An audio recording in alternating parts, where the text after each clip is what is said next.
Wooden boats. Yeah, they're a lot of work. Then again, they're a work of art. And the men who build and repair them? They are to me the artists, and these old boats are their canvas.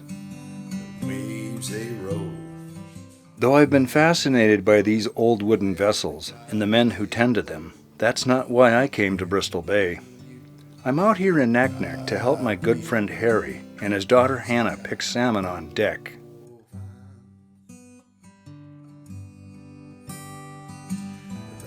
The sun it does rise, the tide it does fall. It's near the end of June, and the salmon run should be building.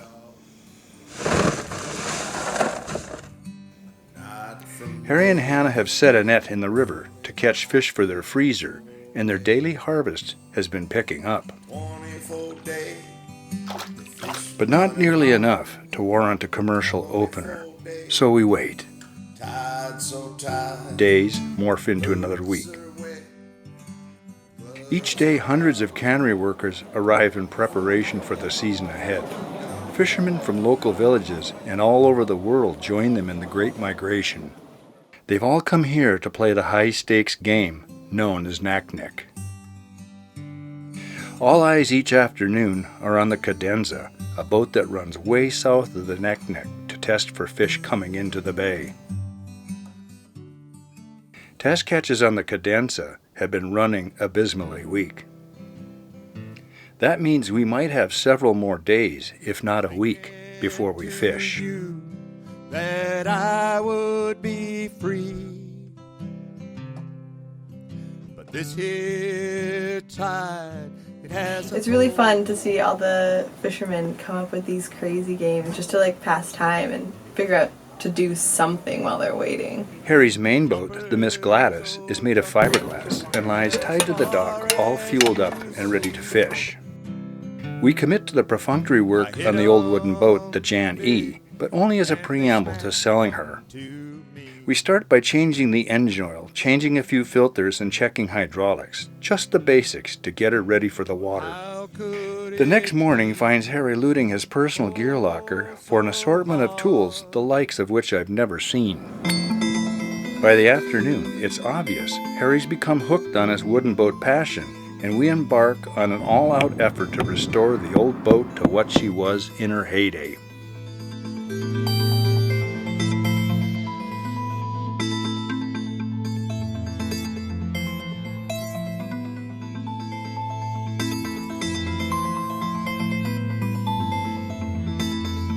In time, we start hanging out on the old boat.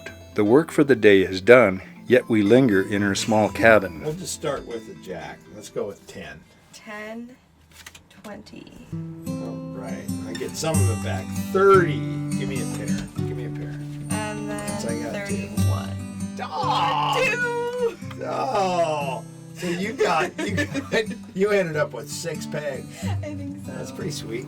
Meanwhile, the salmon are milling somewhere far offshore. It could be a week before we fish, and the waylaid season means more waiting. It begins taking its toll on the morale of the fishermen. Luckily for us, our lives revolve around the Jan E. Alas, the day has come to launch her. A cannery crew shows up in force to load her up on a trailer and take her down to the docks where she'll be slung to the water by a huge crane.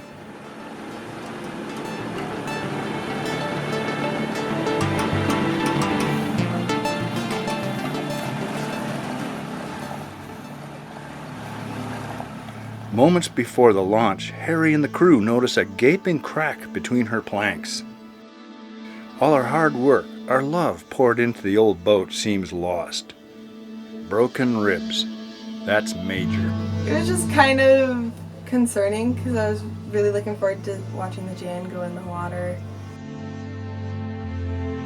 But I also felt that it's going to be a whole other project. True enough. A few hours later, we've removed the aft deck and the fuel tanks. This boat's 49 years old.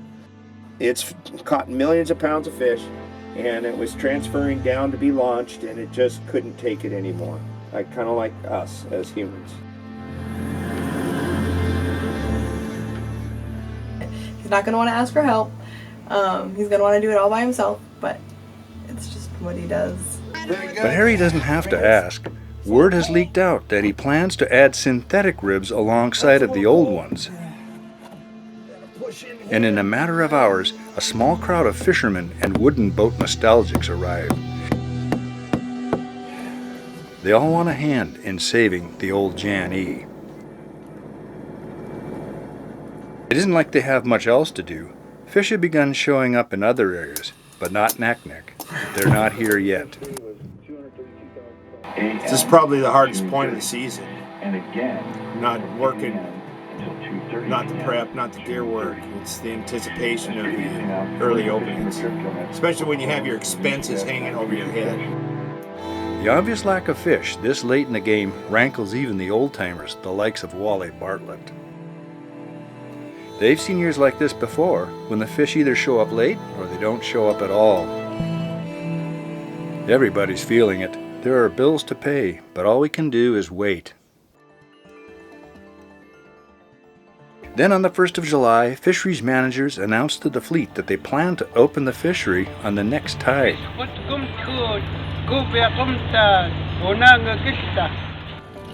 That's all that fishermen need to hear. Though the run might be weak and catch is meager, the chance to set nets in the Naknek leaves us feeling like we're holding a lottery ticket. Fortunes will be won and lost here in the coming days, but for now, we cast off our lines.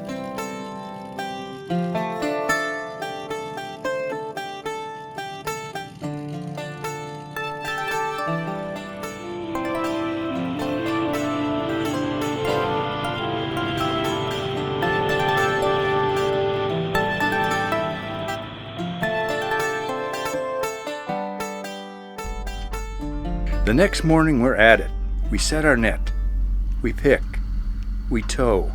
We pick out the fish and set it out again. Our big set comes on a falling tide in the afternoon. We pick what we can and roll the other fish aboard just minutes before the closure. At once the Naknek season is upon us and our lives lie captive to the tides. Our work on the Jan E falls to the side, but only until next year, when my good friend Harry returns to take up his tools and commit to the work he loves.